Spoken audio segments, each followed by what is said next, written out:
1:30মান বজাত আহি আমাৰ এই ৰান্ধাঘৰৰ দক্ষিণ ফালে আহিছে আহি তাতে আহি আৰু এই দক্ষিণ তাতে তাৰ ছিঙছে তাৰ ছিঙি কলা গাছ খাওয়া নাই কিন্তু ভাঙছে ভাঙাৰ পিছত তাৰ পৰা আহি আৰু ৰান্ধাঘৰৰ পিছফালে যে আহি ইয়াতে আধা ঘণ্টামান থিয় হৈ ইয়াতে আছিল আমি হালা চালা কৰা নাই একো কৰা নাই ঘৰ ভাঙিব বুলি পিছত কাঠল খাইছে কাঠল খাই আৰু আহি ইয়াতে ৰান্ধাঘৰৰ পিছতে আম গাছ আছে আম দুটামান খাইছে এনেকৈ দেখা পালোঁ যে মানে সৰুদি আম খাই আছে আমি খিৰিকী দি ঘৰৰ খিৰিকী দি মানে চাই আছোঁ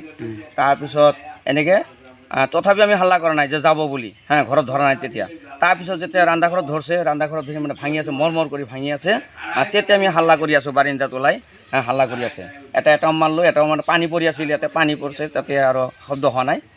ভাঙি ঘৰত নতুন মানে এটা হাণ্ডি আছিল হাণ্ডিটো ভাঙছে একদম পাৰাই চেষ্টা কৰিছে আৰু ঘৰৰ কিবা বস্তু মানে ভাঙি একদম বাহিৰত কৰি ভাঙি বেৰা চেৰা ভাঙি টিন চিন ভাঙছে মাইটা টিন এনেকৈ ক্ষতি কৰিছে আৰু কি ফৰেষ্টাৰ আহিছিল নেকি ফৰেষ্টাৰ আহিছিল ফৰেষ্টাৰ আহি মানে ফটোটো মাৰছে এইফালে আমাৰ গাঁৱৰ মানুহে চাই আছে এথেন আমি কওঁ যে আমি দুখীয়া মানুহ আমাৰ MLA মহোদয় অৰূপ কুমাৰ দে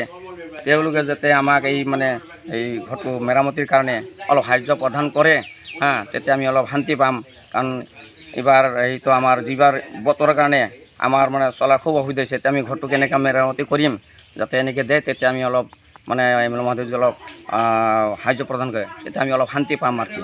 আৰু আমাৰ সেই দৈলং বজাৰতো ভাঙছে 2 নম্বৰৰ উত্তৰে কাৰোবাৰ সেনেকুৱা ৱাল ভাঙছে এনেকৈ ভাঙি আছে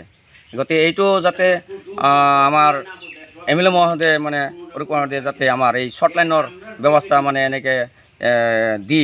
আমাক পালোঁ যাতে মানে কি অলপ সুৰক্ষা মানে যাতে দিয়ে আৰু কি গতিকে আমাৰ এই বিষ্ণুপুৰ অঞ্চলত কেইবাৰমান সকলোৱে মানে কৈ আছে শ্বৰ্ট লাইন দিয়াৰ পিছতো আমাৰ ইমান মানে অত্যাচাৰ হৈ আছে আমি ৰাতি মানে টোপনি মাৰিব নোৱাৰোঁ খেতি বাতি কৰিব নোৱাৰোঁ গতিকে এইখিনি যাতে আমাৰ অৰূপ কুমাৰ দে যাতে আমাৰ এইটো দি আমাৰ এই অঞ্চলৰ মানুহ যাতে অলপ যাতে লাভৱান হ'ব পাৰে গতিকে এইখিনি কৈ মোৰ সামৰণি বক্তব্য মানে সামৰি লৈছোঁ যিকোনো খবৰৰ বাবে যোগাযোগ কৰক আমাৰ এই নম্বৰত